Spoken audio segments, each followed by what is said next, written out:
Hey guys, it's Jay Calderon for 12rounder.com, here to give you the quick picks for this upcoming weekend's fights. We've got a couple of interesting events.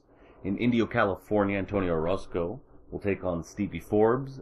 Stevie Forbes, veteran fighter, decent fighter, but I do like Antonio Orozco, particularly his body attack.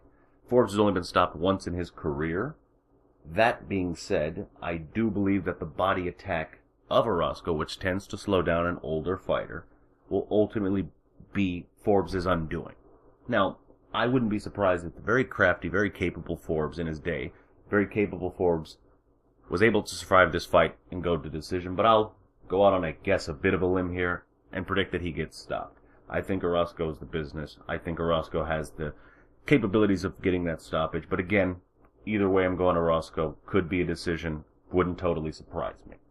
Then you have, that's on the 10th, of course, on the 11th, Saturday, in Mexico, you have Carlos Molina taking on Cornelius Bundridge. I got one word to describe this fight: awkward. Very, very awkward fight. This one could really go either way. I'm going with Molina over Bundridge. Neither is a completely murderous puncher, but both have a decent pop, both have a decent beard, both have been around the block a few times. The real tiebreaker here, if you want one, is that Molina's fighting in Mexico. So if it goes to the scorecards, it's not completely absurd to think that he would get a close, weird decision.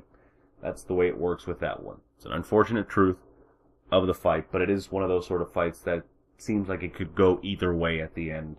And it's probably going to be awkward enough that no one will really complain, despite whoever happens to win or lose.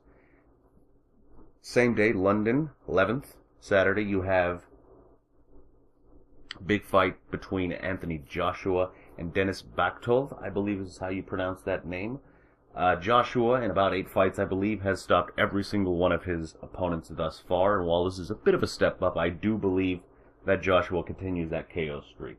He might take his first real punch, because Bakhtov can punch a little bit, and it might go 3 or 4 rounds, which would be a first for Joshua, but I do believe that he ultimately gets the stoppage in about that time, 3 or 4 rounds. But nonetheless, again, it's heavyweight boxing, you never know. Same card, you have Lee Selby, featherweight, taking on Selby-Brunker, who's unbeaten, and this is also the pick'em for the week, so you can check out a more detailed look at that fight in the description below. Go ahead and click that link.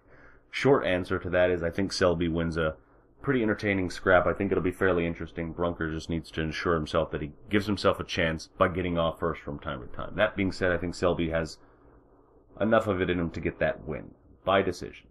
In any event, those are the picks, of course. Want to hear yours. Love to hear what you think. Hit me up on Twitter at 12rounderboxing, or you can leave it in the comments below.